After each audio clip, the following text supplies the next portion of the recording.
Hello नमस्कार दोस्तों, स्वागत है आपका आपके अपने रेडियो स्टेशन रेडियो धूम 89.6 के खास program guest of the day में। और मैं हूं आपकी दोस्त आरजे अमिता। दोस्तों, शिक्षा हमारे जीवन के लिए कितनी महत्वपूर्ण है ये तो आज हर कोई अच्छे से समझने लगा है। फिर वो गांव हो, शहर हो, लड़की हो या लड़का, हर किसी का शिक्षित होना बहुत ज़रूरी है। और हमारे लिए शिक्षा सबसे अच्छी मित्र है। एक शिक्षित व्यक्ति हर जगह सम्मान पाता है। शिक्षा सौंदर्य और यौवन को महत्वहीन कर देती है।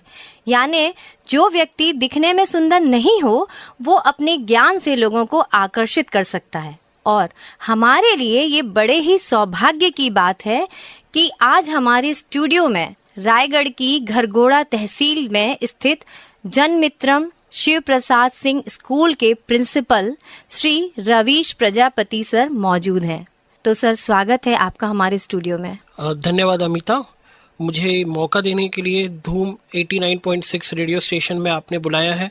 बहुत अच्छा फील हो रहा है आपके साथ यहाँ पे बैठ करके, और आशा करता हूँ कि हमारा जो ये प्रोग्राम आज आपने कंडक्ट किया है ये बहुत सफल होगा, बहुत अच्छा होगा। और काफ़ी सारी जो बातें हैं आपके थ्रू, आपके 89.6 धूम के थ्रू बच्चों तक, पेरेंट्स तक, रायगढ़ में, छत्तीसगढ़ में और भी लोगों तक ये पहुंचेगी। तो सर, हम आज आपके बारे में बहुत कुछ जानना चाहेंगे और हमारे श्रोता भी ये जानने के लिए इच्छुक होंगे कि आपने शिक्षक बनने का सफ़र क्यों और कैसे शुरू किया। अमिता जी, जनरली दो प्रकार के शिक्षक होते हैं। एक तो बाय प्रोफेशन, बाय थॉट होते हैं, और एक एक्सीडेंटल टीचर्स होते हैं। तो मेरी कहानी ऐसी है कि मैं एक्सीडेंटल टीचर नहीं हूँ, मैं टीचर बाय थॉट हूँ। बचपन से ही एक थॉट था कि आगे चल के टीचिंग प्रोफेशन में जाना है। हमारे स्कूल भारत माता इंग्लिश मीडियम स्कूल के जो टीचर्स थे उनके थ्रू ऐसी शिक्षा मिली है कि ऐसा लगता था कि ऐसे टीचर अगर हम भी बन जाए तो हमारे बच्चों के लिए या आगे आने वाले बच्चों के लिए हम शायद कुछ अच्छा कर पाएंगे। मेरी प्रारंभिक शिक्षा जो हुई है, स्कूलिंग जिसको हम कहते हैं, वो भारत माता इंग्लिश मीडियम स्कूल बिलासपुर से हुई है। उस समय का मध्य प्रदेश, आज का छत्तीसगढ़। और उस समय का सबसे नामी गिरामी स्कूल था भारत माता इंग्लिश मीडियम स्कूल, जो आज भी काफ़ी प्रसिद्ध है। और मेरी शिक्षा नर्सरी से लेके क्लास 12 तक भारत माता इंग्लिश मीडियम स्कूल में ही हुई है। जी। हमारा जो मीडियम था वो इंग्लिश मीडियम था, एंड डायोसिस का स्कूल होने के कारण जो हम जिसको बोलते हैं डिसिप्लिन, वो बहुत कड़क था। तो इंग्लिश कन्वर्सेशन कंपलसरी, ये सारी चीज़ें हमारे साथ में वहाँ हुई है। 10th के बाद मैंने physics, chemistry, bio and additional maths लेकर पढ़ाई की है। इसके पीछे मेरी मदर का थॉट था कि मैथ्स एंड बायो लेकर पढ़ने से जो है आगे बहुत सारे रोजगार के अवसर खुलते हैं। और उस समय बहुत कम स्कूल्स थे या बहुत कम बच्चे थे जो ये सिलेक्शन करते थे। मेरी मदर ने सिलेक्शन मेरे लिए किया था, और शायद उनका ये सिलेक्शन करना मेरे लिए बहुत ही लाभदायक हुआ है। सर, तो मैं ये कह सकती हूँ कि आपकी शिक्षा और उन्नति के पीछे आपकी माँ का हाथ है। ये बड़े गर्व की बात है। तो क्योंकि उस टाइम लोग शिक्षा का महत्व नहीं जानते थे, उसके बावजूद भी आपकी माँ ने आपको प्रेरित किया इतनी अच्छी शिक्षा के लिए, और आपने उनकी बात पर अमल किया। ये बहुत अच्छी बात है। मेरी मदर जो है वो आज की हाई कोर्ट की एडवोकेट है। अरे वाह। और उन्होंने हमें बचपन से लेके क्लास 12 तक की सारी पढ़ाई हमारी मदर ने हमको कराई। अच्छा। फादर ने भी दिया, बहुत सारा योगदान है, लेकिन फिर भी सबसे ज़्यादा जो चीज़ें रही वो मदर की रही। ये तो बहुत अच्छी बात है, क्योंकि आपकी शिक्षा अगर घर से ही शिक्षा शुरू हो और शिक्षा देने वाली फिर वो माँ हो, तो इससे बड़ी चीज़ और क्या हो सकती है। तो सर, हम ये जानना चाहेंगे कि आपने आगे फिर अपना जो करियर है वो कहाँ से शुरू किया। आप आगे स्कूलिंग के बाद आप फिर कहाँ गए? आफ्टर स्कूलिंग मैंने माखनलाल चतुर्वेदी राष्ट्रीय पत्रकारिता विश्वविद्यालय से बैचलर इन कंप्यूटर एप्लीकेशंस किया। जी। कंप्यूटर्स की फील्ड भी जाना मेरा एक एक्सीडेंट था। मुझे पेंटिंग का बड़ा शौक था, और पेंटिंग कंपटीशन के थ्रू मुझे कंप्यूटर कोर्स करने को मिला। जी जी। फिर वहाँ से मेरा इंटरेस्ट और कंप्यूटर के प्रति जागा, और फिर मैंने बैचलर इन कंप्यूटर एप्लीकेशंस करके जिस स्कूल से मैंने पढ़ाई की उसी स्कूल में मैंने फर्स्ट अपना जॉब स्टार्ट किया। अरे वाह, ये तो बहुत अच्छी बात है कि जहां आपने स्कूलिंग की हो वहां आपको अपनी सर्विस, अपनी सेवा देने का मौका मिले, तो इससे बड़ी बात और क्या हो सकती है। और फिर वही स्टाफ, वही टीचर्स हों, शायद मैंने सुना था कि आप उन्हीं स्टाफ के बीच में, उन्हीं टीचर्स के बीच में आपने जॉब किया है जिन्होंने आपको खुद शिक्षा दी है। जी, हमारे फिजिक्स के जो टीचर थे, जी जी। उन्होंने मुझे कांटेक्ट किया था कि बेटा आप क्या कर रहे हैं, और क्योंकि स्कूल के समय में भी पढ़ाई में काफ़ी अच्छा था, तो उन्होंने कांटेक्ट करके ऑफ़र किया स्कूल ज्वाइन करने का। और हर कोई अपने स्कूल के डेज बहुत मिस करता है, तो मुझे ये वापस मौका मिला अपने स्कूल जाने का और दोबारा से वो लाइफ जीने का। तो 3 साल के बाद वापस अपनी स्कूल पर एज ए टीचर जाना मुझे बहुत अच्छा लगा। और जो टीचर्स मुझे पढ़ाते थे उनके बीच पे बैठना, जी जी। खैर हम लोग उतने बड़े नहीं हैं कि उनके बीच तक बैठते हैं, हमारे टेबल्स अलग थे, लेकिन फिर भी उनके बीच में बैठ करके जी जी। स्कूल के बारे में सुनना, कैसे आगे बढ़ता है या उनके थॉट्स क्या थे, ये बहुत अच्छा लगा कि वहां पर बैठ करके सुनने को मिलता था कि बच्चों को आगे कैसे लेकर जाना है, उसके ऊपर डिस्कशन टीचर्स का हमेशा चलता रहता था। सर, ये आपकी तो उपलब्धि है कि आपने उसी स्कूल में एक टीचर की जॉब प्राप्त की, लेकिन उन शिक्षकों के लिए भी ये बहुत बड़ी उपलब्धि कि उनका पढ़ाया स्टूडेंट आज उनके साथ बैठकर और उसी स्कूल में शिक्षा दे रहा है। ये तो बहुत ही काबिले तारीफ है। दोस्तों, फिर से स्वागत है आपका अपने show guest of the day में। और आज हमारे साथ हैं जनमित्रम शिव प्रसाद सिंह स्कूल के प्रिंसिपल श्री रवीश प्रजापति जी, और वो काफ़ी अच्छी अच्छी बातें बता रहे थे। उन्होंने बताया कि जिस स्कूल में उन्होंने अपनी शिक्षा प्राप्त की उसी स्कूल में वे शिक्षक बनकर के वापस गए। लेकिन सर, उससे पहले हम ये भी जानना चाहेंगे कि इसके बाद का सफ़र आपका कैसा रहा, इसके बाद आपने और क्या किया। भारत माता में जॉब करने के बाद काफ़ी समय मैं छत्तीसगढ़ में रहा, पर पिछले 5 सालों से मैं महाराष्ट्र में माउंट लिटरा जी स्कूल के साथ काम कर रहा था। ये काफ़ी बड़ा चेन ऑफ स्कूल्स है और काफ़ी कुछ सीखने को मिला जी। और काफ़ी सारी ऐसी चीज़ें जो हम शायद नहीं सीख पाए थे या मिस हो गई थी, ये काफ़ी सारी ट्रेनिंग्स एंड ऑल हम लोग को वहाँ से मिली और सीखने में काफ़ी कुछ वहाँ पे सीखने को मिला हमें। और ये स्कूल कहाँ था सर? ये स्कूल महाराष्ट्र पुसद में स्थित था। जी जी। और तहसील लेवल पे सबसे बड़ा माउंट लिटरा का स्कूल था वो। तो फिर आपने वहाँ शिक्षा प्राप्त करने के बाद आगे और क्या किया वहीं? बैचलर इन कंप्यूटर्स एप्लीकेशन करने के बाद मैंने मास्टर्स किया, फिर बीएड किया। जी जी। और बीएड करने के साथ साथ मैंने विशारद, तबला में विशारद किया है। जी जी। और भी बहुत सारे कोर्सेज है समय समय पे जो लगा कि इम्पोर्टेंट है, वो साथ साथ में हम करते गए हैं आगे। मतलब आप मल्टीटास्कर हैं एक तरह से।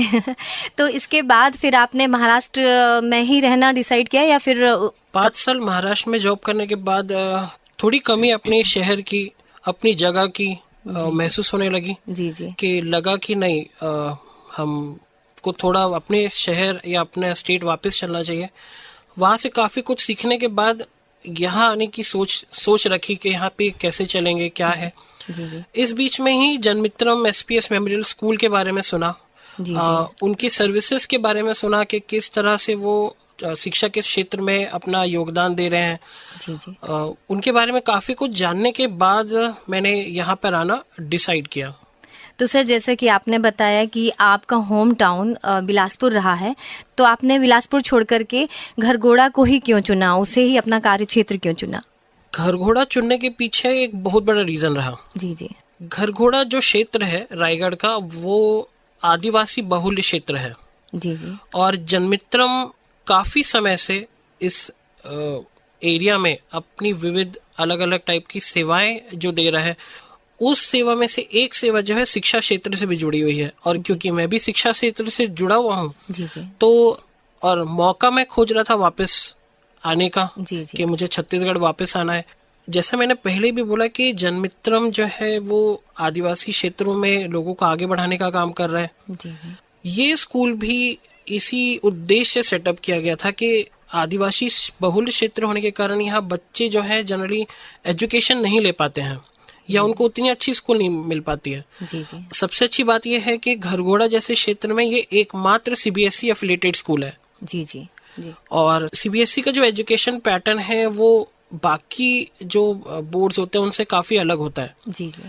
और आदिवासी बच्चे क्या होते हैं, दूर रहते हैं एजुकेशन से। तो इनका जो डेडिकेशन मैंने देखा, मैंने इनके बारे में स्टडीज की कि कैसे जनमित्रा वहाँ काम करता है, बच्चों को कैसे डेवलपमेंट उनका क्षेत्र में कैसे वर्कआउट करते हैं। तो ये सब देखने के बाद मेरे 2-3 इंटरव्यूज हुए। इंटरव्यूज में जो सिलेक्शन प्रोसेस हुआ, काफी कठिन प्रोसेस लगा मुझे यहाँ पे ज्वाइन करने का। सब कुछ फाइनलाइज होने के बाद जो है मैंने ये क्षेत्र चुना कि हाँ, ये जगह है जहाँ पे मैंने जो चीजें अभी महाराष्ट्र जैसे सिटी में जाकर के सीखी है, माउंट लिटरा के साथ सीखी, तो सबका इम्प्लीमेंटेशन जो है वो घर घोड़ा में कर करके यहाँ के बच्चों को, अपने क्षेत्र के, अपने छत्तीसगढ़ के बच्चों को कैसे हम आगे लेकर के जा सकते हैं, ये चीज को ध्यान में रखते हुए मैंने महाराष्ट्र छोड़ करके वापस छत्तीसगढ़, और वो भी घर घोड़ा आने का फैसला लिया। सर, ये तो बहुत अच्छी सोच है आपकी कि अधिकतर हमने देखा है कि लोग शिक्षा प्राप्त करके, अच्छी जगहों पे शिक्षा प्राप्त करके और बड़े शहरों में जाते हैं। वहाँ तो वैसे भी बहुत लोग हैं जो कि ज्ञान देने के लिए, लेकिन हमारे जैसे छत्तीसगढ़ या और भी ऐसी स्टेट जो अभी भी डेवलप हो रही हैं, वहाँ पर लोगों को शिक्षा और अच्छे ज्ञान की ज़रूरत है, तो लोग अधिकतर बाहर चले जाते हैं। ये आपकी अच्छी सोच है और जनमित्रम की अच्छी सोच है।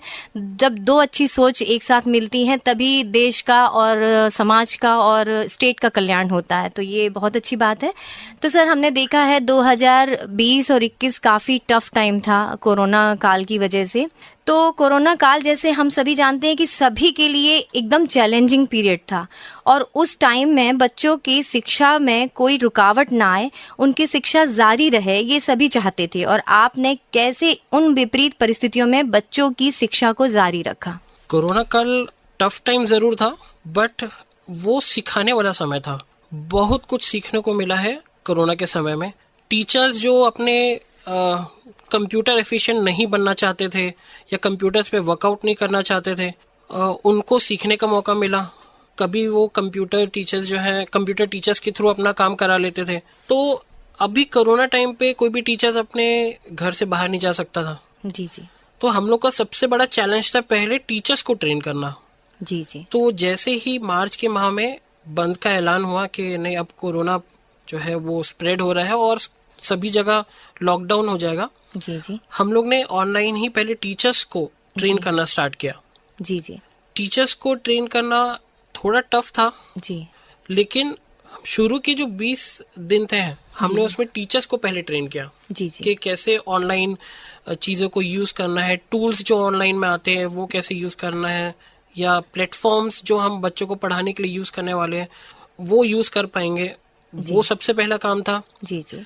उसके बाद सबसे महत्वपूर्ण दूसरा जो स्टेप था वो था बच्चों से पहले जो पेरेंट्स होते हैं उनको ट्रेन करना। जी जी। क्योंकि बच्चों को सिखाएंगे जी, वो ठीक है, बट अगर पेरेंट को मालूम नहीं रहेगा कि वो चीजें कैसे हैंडल करनी है, क्योंकि टीचर्स तो है नहीं उस समय उनके साथ में। जी जी। अब मान लो उन्हें मीटिंग ऑन करनी है तो उनको मालूम ही नहीं है कैसे ऑन करना है। अब छोटा बच्चा है, नर्सरी LKG VKG का जो पढ़ रहा था, उसे मालूम नहीं है कि मीटिंग कैसे ऑन करनी है। जी जी। तब वो कैसे करेगा? तो सेकेंड स्टेप हमने किया कि पेरेंट्स को ट्रेन किया पहले जी, कि अगर मीटिंग हम कर रहे हैं, बच्चों को ऑनलाइन हम टीच कर रहे हैं, तो कैसे आपको बच्चों को मीटिंग ऑन करके देनी है या कैसे आप बच्चों को हेल्प कर सकते हैं। ये सारी ट्रेनिंग्स हमने पहले जो है पेरेंट्स को दी। यानी पहला स्टेप टीचर्स को ट्रेन करना, दूसरा जो स्टेप था वो पेरेंट्स को हमने ट्रेन किया। जी जी जी। अब तीसरा स्टेप आ रहा था बच्चों तक जाने का। जी जी। फिर हमने बच्चों को ट्रेन करना स्टार्ट किया। जनरली जो एकेडमिक सेशन होता है जी जी। वो जून से या अप्रैल से स्टार्ट होता है, तो हमने हमारे समय से 1 महीना पहले जी अपने सेशन को स्टार्ट किया। जी जी। और सेम जो भी हम सिलेबस पढ़ा रहे थे वो लगातार 2, 3, 4 बार हमने बच्चों को पढ़ाया। जी जी। रीजन ये था, हमें मालूम था कि एकदम नया प्लेटफॉर्म है, कुछ बच्चे जुड़ पाएंगे नहीं जुड़ पाएंगे।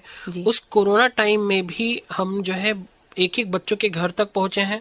अरे वाह। जा करके उनको मोबाइल पे या लैपटॉप पे या उनके पास अगर टैबलेट है तो उस पर सेटअप किया है हम लोग ने कि कैसे जूम या अदर प्लेटफॉर्म कैसे यूज करना है। जी जी। वो हमने सेटअप किया। बहुत रिस्क होने के बाद भी हम लोग ने ये चीज किया, क्योंकि बच्चों का जो एजुकेशन है वो रुकना नहीं चाहिए। अगर बच्चों की एजुकेशन हॉल्ट हो जाती है, रुक जाती है, तो बहुत सारी प्रॉब्लम्स होती है। फिर उसे सेम कॉन्सेप्ट बाद में समझा पाना बहुत डिफिकल्ट हो जाता है। जी जी। हम समझा सकते हैं लेकिन जो चीज 2 मिनट में होंगी, वो उसमें टाइम ज्यादा लगता। तो उस हिसाब से हमने फिर थर्ड स्टेप में बच्चों को पढ़ाया, मतलब ट्रेन किया, ट्रेन करके उनके घर तक भी पहुंचे जो ज्वाइन नहीं हो रहे थे। जी फिर वहां पे भी उनको हमने 1-to-1 ट्रेनिंग देने के बाद हम आगे बढ़े। जी दूसरा, टीचर्स को ऑनलाइन टूल्स समय समय पर रिफ्रेश करना पड़ता है जी। कि ये टूल्स कैसे यूज करना है, क्योंकि ये बहुत ही नया समय था, पहली बार ये सारी चीजें आई थी। एक्चुअली ये लर्निंग पीरियड था सभी के लिए, बिल्कुल। पेरेंट्स के लिए, टीचर्स के लिए, बच्चों के लिए, सभी के लिए था। बहुत अच्छे से आपने बताया सारे, मतलब वाकई में ये चैलेंज हम सभी के लिए था और शायद बहुत हद तक सब खरे उतरे और आप लोगों ने तो जन सेवा की, घर घर पहुंच करके ये बच्चों और पेरेंट्स के लिए बहुत बड़ा योगदान था आपकी तरफ से। तो सर, अभी आपने बताया कि बच्चों को आपने कोरोना काल में किस तरह से ऑनलाइन एजुकेशन की ट्रेनिंग दी, लेकिन जब बच्चे स्कूल आना फिर से शुरू किए आपने, क्योंकि LKG UKG के बच्चों को ऑनलाइन शिक्षा दी थी, और जब बच्चे स्कूल आए तो उनके लिए एक न्यू पैटर्न था पढ़ाई का ये, क्योंकि उन्हें तो ऑनलाइन की आदत पड़ चुकी थी। तो ये भी एक चैलेंज था उन बच्चों के लिए भी और आपके लिए। तो आपने इस सिचुएशन को कैसे हैंडल किया? ऑनलाइन एंड ऑफलाइन शिक्षा में बहुत ज़्यादा डिफरेंस नहीं था, लेकिन ऑनलाइन में एक बेनिफिट था बच्चों के पास में, कैमरा बंद करने के बाद टीचर उनको पकड़ नहीं सकते थे कि वो क्या कर रहे हैं। ये बात तो है। ऑनलाइन में और एक प्रॉफिट ये था कि माइक ऑफ करने के बाद बच्चा जवाब ना दे तो आप उसका कुछ नहीं कर सकते थे। जी बिल्कुल। ऑफलाइन में जब बच्चे आए तो उनके लिए सबसे बड़ा टास्क ये था कि वो छुप नहीं सकते टीचर से।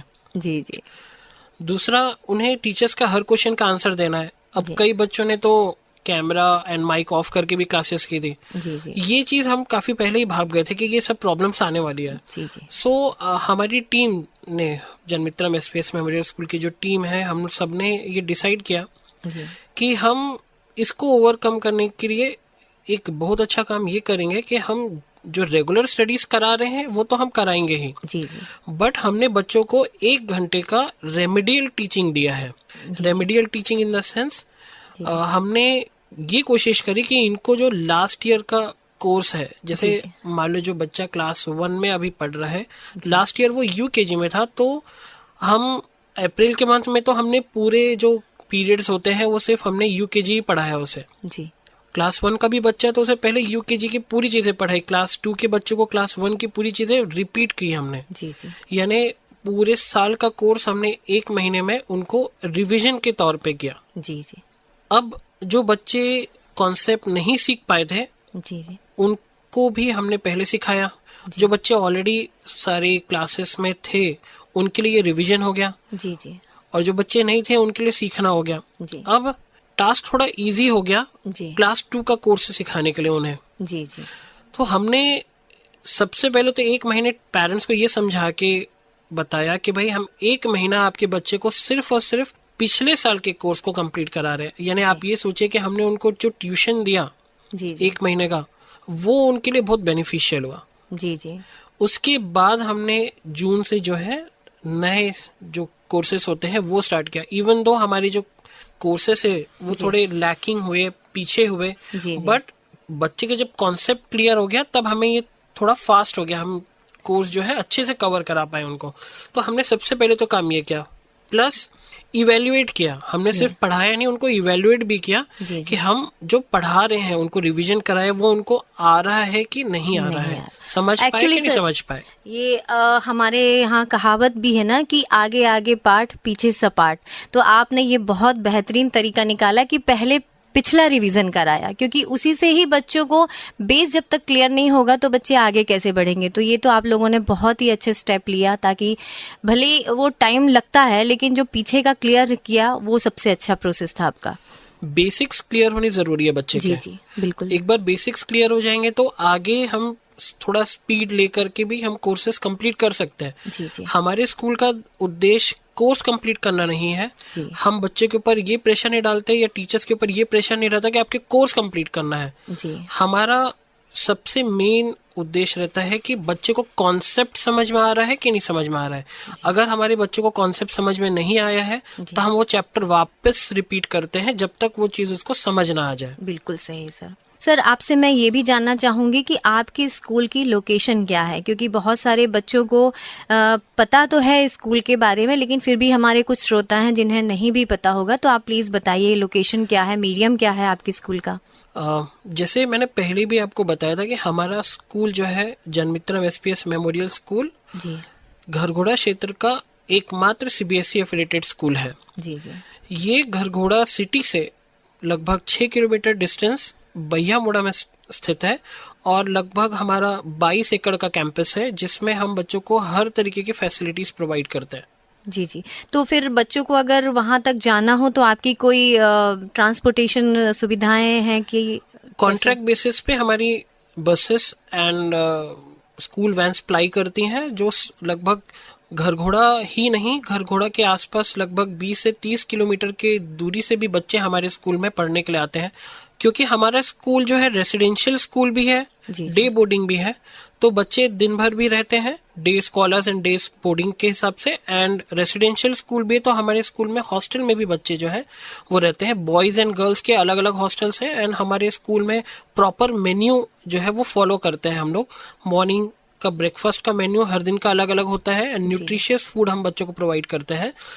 हमारे स्कूल में बच्चों की ही टीम है जो मेस को जाकर के चेक करती है, teachers, student and mess incharges, ये सब मिल करके पूरे मेस को मैनेज करते हैं, हाइजीन का भी। हाँ जी जी। उसके साथ साथ हर महीने में हमें क्या राशन लगना है, कितना राशन लगता है, ये सारा चीज हम बच्चों को से भी डिस्कस करते हैं कि बेटा इतना राशन हमें लग रहा है। वो सारी चीज वो कैलकुलेशन के फाइनेंशियल लिटरेसी प्रोग्राम के अंतर्गत आता है जो हम हमारे स्कूल में बच्चों को करवाते हैं।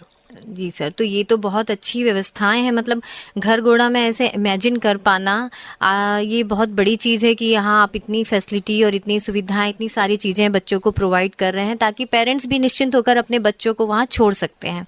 दोस्तों, स्वागत करती हूँ आपका फिर से आपके show guest of the day में। और अभी अभी हमने सुना हिंदी मीडियम का एक गाना, तो अब मैं सर से ये पूछना चाहूँगी या हमारे श्रोता जानना चाहेंगे कि हिंदी मीडियम से जब बात चली है तो आपके स्कूल में किस मीडियम की शिक्षा बच्चों को आप अपने स्कूल में प्रदान करते हैं? Janmitram SPS memorial school English medium को एजुकेशनल स्कूल है।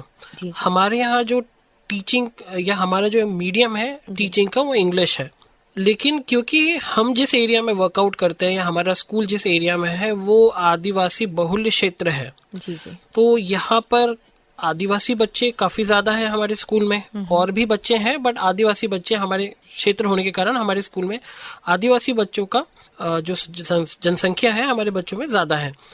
और जैसा कि आप जानते हैं कि बच्चे थोड़े ग्रामीण क्षेत्र से हैं, तो लोकल लैंग्वेज बच्चे ज्यादा यूज करते हैं अपने घरों में। हमारे लिए ये चैलेंजिंग टास्क हो जाता है कि हम इंग्लिश मीडियम स्कूल है और हम बच्चों को इंग्लिश में कन्वर्सेशन कैसे स्टार्ट कराएं।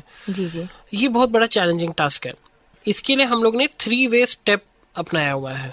3 वे स्टेप इन द सेंस, जब बच्चे हमारे पास आते हैं तो जनरली अपने मम्मी पापा से ज्यादा कन्वर्सेशन करते हैं और उनके घर में छत्तीसगढ़ होने के कारण छत्तीसगढ़ी जो लोकल लैंग्वेज है, हल्बी जो बोली जाती है उस एरिया में, उसमें बच्चे ज्यादा अपने पेरेंट्स के साथ कन्वर्सेशन करते हैं। जी। हमारा पहला स्टेप रहता है उनको अपनी मतलब लोकल जो भाषा है उससे ऊपर करके पहले हिंदी में लेकर के आना। जी जी।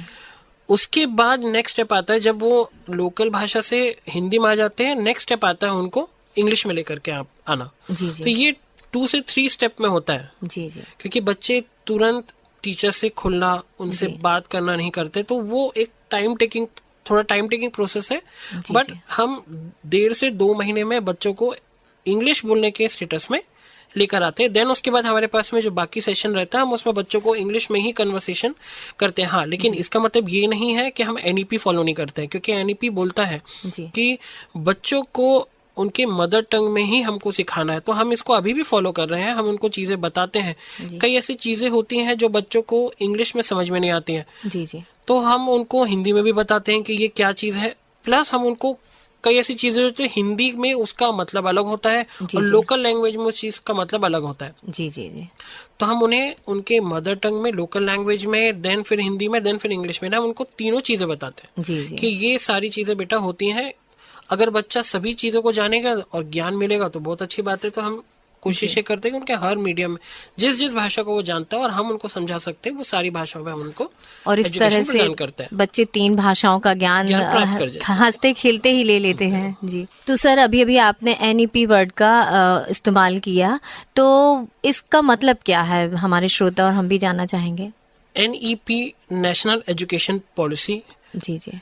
हर 10 से 20 साल में हमारी जो एजुकेशन होती है, यानी शिक्षा जो हम बच्चों को देते हैं जी, उसके ऊपर में विचार किया जाता है कि हमें और इसमें क्या एडवांस कर सकते हैं या इसको और कैसे अच्छा बना सकते हैं। जी जी। जैसे आप घर में भी काफी सारी चीजें डिश ट्राई करते होंगे, तो एक बार ट्राई करते हैं, उसके बाद फिर कुछ समय के बाद उसमें और क्या चेंजेस कर सकते हैं, उसको और कैसे अच्छा बना सकते जी हैं, जी। उसके ऊपर हम विचार करते हैं। उसी तरीके से हम हमारे राष्ट्रीय स्तर पर एजुकेशन को और कैसे अच्छा कर सकते हैं या उसमें और क्या ऐड कर सकते हैं, जी जी। उसके ऊपर में भी एजुकेशन पॉलिसी 2020 में आई है, जिसको हम नेशनल एजुकेशन पॉलिसी 2020 बोल रहे हैं। जी जी। जिसमें टोटल एजुकेशन को, जो अभी हम प्री प्राइमरी, प्राइमरी, इस लेवल पे हम middle, high and higher secondary करते हैं, जी जी। उसको अब डिवाइड कर दिया गया है अलग अलग प्लेसेस में, 5+2+3 इस तरीके से बांट दिया गया है। जी, जी। जिसमें बेसिक शिक्षा पहले दी जा रही है, जी। जिसमें हम नर्सरी से क्लास 2 तक उसको ले रहे हैं, जी जिसमें मदर टंग यूज करना ज्यादा कंपलसरी हो गया है। जी। तो ये सारी चीजें जो है नेशनल एजुकेशन पॉलिसी में आती हैं। अच्छा अच्छा, बहुत अच्छी जानकारी दी सर आपने, कि आपके स्कूल की उपलब्धियां भी मुझे जानने की इच्छा है कि ऐसा क्या खास है, मतलब क्या ऐसी चीजें हैं जो हमें और जानना बाकी है आपके स्कूल की। उपलब्धियां हमेशा अवार्ड्स से लोग जोड़ते हैं। जी जी। तो हमारे स्कूल को वर्ष 2021-22 और 22-23 में अभी तक कुछ काफ़ी सारे अवार्ड्स मिल चुके हैं। 2020-21 का जो समय रहा है उसमें ग्लोबल टीचिंग एक्सीलेंस अवार्ड की तरफ से हमारे स्कूल को best school of the year का अवार्ड मिला है 2021-22 अप्रैल 2022 में। ये जो अवार्ड है इसके लिए हमारे स्कूल्स के ऑनलाइन, क्योंकि उस समय ऑनलाइन का समय चल रहा था, तो online teaching videos and all हमने सेंड किया था, जिसके बेसिस पे हमें ये best school of the year का अवार्ड 2021-22 के लिए मिला है। जी जी। 2022-23 हमारे लिए काफ़ी अच्छा रहा है, क्योंकि बच्चे ऑफलाइन आ गए जी जी। और काफ़ी सारी जो एक्टिविटीज़ थी या कॉम्पिटिशन्स थे वो ऑनलाइन से ऑफलाइन मोड पे आ गए, तो हम बच्चों के ऊपर और ज़्यादा ध्यान दे पा रहे हैं। जी जी। जैसे हमने बच्चों को ड्राइंग की क्लासेस, डांस की क्लासेस, हैंड राइटिंग की क्लासेस एक्स्ट्रा देते हैं। जी तो जी। उसी का नतीजा है कि अखिल भारतीय नागरिक विकास मंच औरंगाबाद महाराष्ट्र की ओर से जी जी। हर साल कुछ कंपटीशन ऑर्गेनाइज किया जाता है। उसमें हमारे स्कूल से बच्चों को कला रत्न अवार्ड ड्राइंग के लिए मिला है। अरे वाह। उसमें सबसे अच्छी बात यह है कि मैं जो नाम अभी लूंगा और जिस क्लास के बच्चे का नाम लूंगा उससे आपको समझ में आ जाएगा कि इतने छोटे बच्चों के ऊपर भी हमारा पूरा ध्यान है। जी जी। सूफी खान UKG की बच्ची है, जिसको कला रत्न अवार्ड 2022 ड्राइंग के लिए उस बच्ची को अवार्ड मिला अरे है वाह। ऑल इंडिया बेसिस पे। ये तो उसके बहुत- अलावा क्लास 2 की दिव्यांशी पात्रा, क्लास जी, जी। 6 से अयान प्रजापति, क्लास 8 से रिया दुबे, जी जी। इन बच्चों को ड्राइंग के लिए ऑल इंडिया लेवल पे अवार्ड्स मिले हैं। जी जी। कलाश्री अवार्ड हैंड राइटिंग के लिए, अब देखिए मैंने आपको ड्राइंग के बारे में बोला था कि हमारे स्कूल में ड्राइंग की फैसिलिटी है, हम बच्चों को ड्राइंग में ट्रेन करते हैं। जी जी। उसके अलावा हम हैंड राइटिंग पे भी वर्कआउट करते हैं, मैंने आपको बोला था। तो हैंड राइटिंग के क्षेत्र में हमारे क्लास 3 से प्राइमरी सेक्शन से काव्या पैकरा नाम की बच्ची है, उसको ऑल इंडिया लेवल पे कलाश्री अवार्ड हैंड राइटिंग के लिए मिला है। जी जी। रोशनी सिंह ठाकुर क्लास 10th की बच्ची है, उसे भी हैंड राइटिंग के लिए अवार्ड मिला है। जी जी। उसके अलावा टीचर्स के वर्कआउट को देखते हुए 2 टीचर्स को बेस्ट टीचर का अवार्ड मिला है जी जी। और हमारे स्कूल को best school of the year का अवार्ड भी मिला है अखिल भारतीय नागरिक विकास मंच की ओर से। और बहुत ही रिसेंट में ब्रांड इम्पैक्ट, जो कि एक बहुत बड़े ब्रांडिंग इंस्टीट्यूशन है, जी जी। उनकी तरफ से हमारे स्कूल को जी। Most popular CBSE affiliated day boarding and residential school in Raigarh district का अवार्ड मिला है 6 नवंबर 2022, यानी आज से कुछ 8-10 दिन पहले। अरे वाह। और ये अवार्ड जो है एक्ट्रेस अमीषा पटेल, गदर की जो हीरोइन जी, रही है, जी, जी। उनके हाथों दिल्ली में हम लोगों को मिला है। जी इसके अलावा हमारे जो स्कूल है वो SOF का मेंबर है, फिट इंडिया का मेंबर है, जी। और भी बहुत सारे ऐसे एक्टिविटीज होती है जिसके जो है हमारे स्कूल जो है मेंबर है। जी जी, मतलब आपकी बातों से ये साफ समझ में आ रहा है कि आप सिर्फ शिक्षा की तरफ फोकस नहीं करते हैं, बच्चों का सर्वांगीण विकास भी आप पूरा ध्यान देते हैं।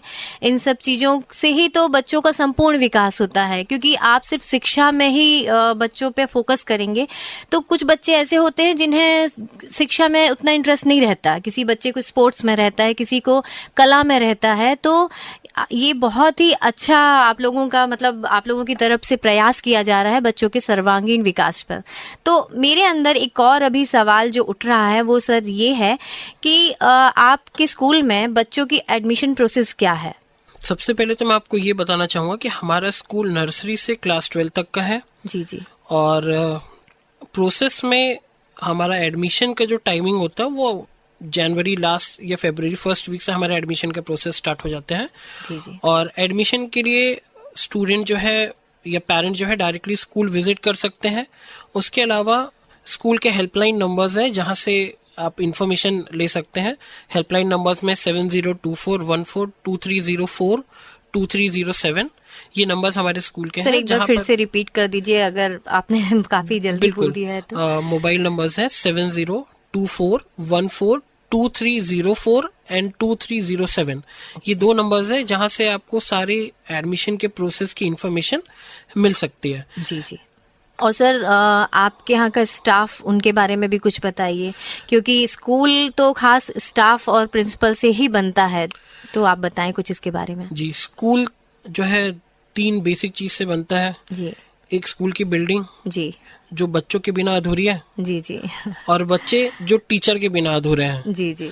तो हमने बिल्डिंग्स की बात कर ली, हमने बच्चों की बात कर ली। टीचर्स का आपने बहुत अच्छा क्वेश्चन पूछा। तो टीचर्स हमारे यहाँ पे लोकल टीचर्स भी कुछ, जैसे लैंग्वेज जो होते हैं उनके लिए हम लोकल टीचर्स अपॉइंट करते हैं। जी जी। उसके अलावा जो बाकी सब्जेक्ट्स होते हैं उसके लिए टीचर्स हम ऑल ओवर इंडिया से सिलेक्ट करते हैं। जैसे अभी हमारे पास में असम से टीचर है, वेस्ट बंगाल से टीचर है, उड़ीसा से टीचर हमने अपॉइंट किया हुआ है। उसके अलावा उत्तर प्रदेश, बिहार से भी हमारे पास में टीचर है, साउथ से भी हमारे पास में टीचर है। तो जहां से भी हमको बेस्ट टीचर मिल सकते हैं हमारे बच्चों को बेस्ट एजुकेशन देने के लिए, तो हम हर जगह से, अलग अलग पार्ट से, हर जगह से अलग अलग एजुकेशन का मोड होता है। बच्चों को, मतलब टीचर्स भी अलग अलग एजुकेशन अपने लेवल पे लिए हुए हैं। तो हर जगह का मिला जुला रूप जो बच्चों को बेस्ट मिल सकता है, ऐसा हम टीचर्स को सिलेक्शन करते हैं। प्रोसेस भी काफी लंबा है हमारे यहाँ, थोड़ा हार्ड होता है। पहले रिटन एग्जाम्स होते हैं, देन फिर डेमो होता है, देन फिर पर्सनल इंटरव्यू। ये सब फेस करने के बाद जो बेस्ट टीचर्स हमें नजर आते हैं वो हमारे इंस्टीट्यूशन में हम अपॉइंट करते हैं। जी जी। इस तरह से बच्चों को हर तरह के टीचर्स के साथ और हर तरह का ज्ञान, ये सारी चीज़ें बहुत अच्छे से मिल जाती हैं आपके स्कूल के ज़रिए, आपके ज़रिए। और आपका मैनेजमेंट ही होगा तभी बच्चे और आपका स्कूल इतनी सारी उपलब्धियां स्कूल ने और बच्चों ने प्राप्त की हैं। सर आज आपसे बहुत अच्छी अच्छी बातें जानने मिली, बहुत अच्छी जानकारी श्रोताओं को मिली। अंत में आप बच्चों को और उनके पेरेंट्स को कुछ मैसेज देना चाहेंगे? बच्चों के लिए एक बहुत सिंपल सा मैसेज है जी। कि उन्हें कभी भी मेहनत करने से कतराना नहीं चाहिए।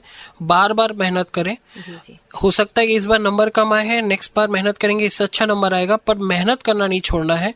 क्योंकि जितना आप मेहनत करेंगे, जितना आप एफर्ट डालेंगे, आपको उसका रिजल्ट उतना अच्छा मिलेगा। दूसरा, पेरेंट्स को मैं ये मैसेज देना चाहूँगा, जैसे मैंने अपनी बात की थी कि मुझे पेंटिंग में इंटरेस्ट था, मुझे कंप्यूटर्स में इंटरेस्ट था। तो मेरे पेरेंट्स ने मुझे पेंटिंग करने दिया और उस पेंटिंग के थ्रू मुझे कंप्यूटर्स फ्री में सीखने का मौका मिला। अरे वाह। तो अगर बच्चों को उनके इंटरेस्ट के अनुसार उनको छोड़ दिया जाए, पेरेंट्स उनको मॉनिटर करे, बट बच्चे जिस तरीके से या जो नया चीज करना चाहते हैं या कुछ सीखना चाहते हैं उनको सीखने दें। उससे बच्चों में इंटरेस्ट बना रहता है और वो अपने राह ढूंढ लेते हैं कि उनको कहाँ तक पहुंचना है। तो पेरेंट्स से रिक्वेस्ट है कि बच्चों को ज्यादा से ज्यादा उनके इंटरेस्ट के अकॉर्डिंगली काम करने दें। जी जी, बहुत अच्छी बात आपने बोली, क्योंकि एक तरह का प्रेशर पेरेंट्स ले लेते हैं बच्चों की पढ़ाई को लेकर के, जबकि आज हमारे देश में हर तरह की चीज़ों के लिए बहुत सारे ऑप्शन हैं। बच्चे में जो टैलेंट हो उसके लिए ऑप्शंस हैं। तो अच्छा लगा आज आपसे चर्चाएं करके। स्टूडियो में आने के लिए आपका बहुत बहुत धन्यवाद सर। बहुत बहुत धन्यवाद अमिता जी, जो आपने मुझे मौका दिया। आपकी धूम 89.6 रेडियो में आने के लिए। जी। और आशा करता हूँ कि आगे भी आपसे और धूम रेडियो के माध्यम से पेरेंट्स से और टीचर से और बाकी लोगों से बात होती रहेगी। Thank you. बिल्कुल। तो दोस्तों, ये था आज का program guest of the day, जिसमें आज हमारे मेहमान थे जनमित्रम स्कूल के प्रिंसिपल श्री रवीश प्रजापति सर। और इस प्रोग्राम में तकनीकी सहयोग रहा पवन दिव्यांशु मिश्रा का, और इसका संचालन किया आपकी दोस्त आरजे अमिता ने। और इस प्रोग्राम के प्रस्तुतकर्ता थे रमा शंकर शुक्ला। तो मुझे यानी आरजे अमिता को दीजिए इजाजत। फिर मिलेंगे किसी और शो में। तब तक के लिए स्वस्थ रहिए, खुश रहिए, आसपास के लोगों को शिक्षित कीजिए और शिक्षा प्राप्त कीजिए। नमस्कार।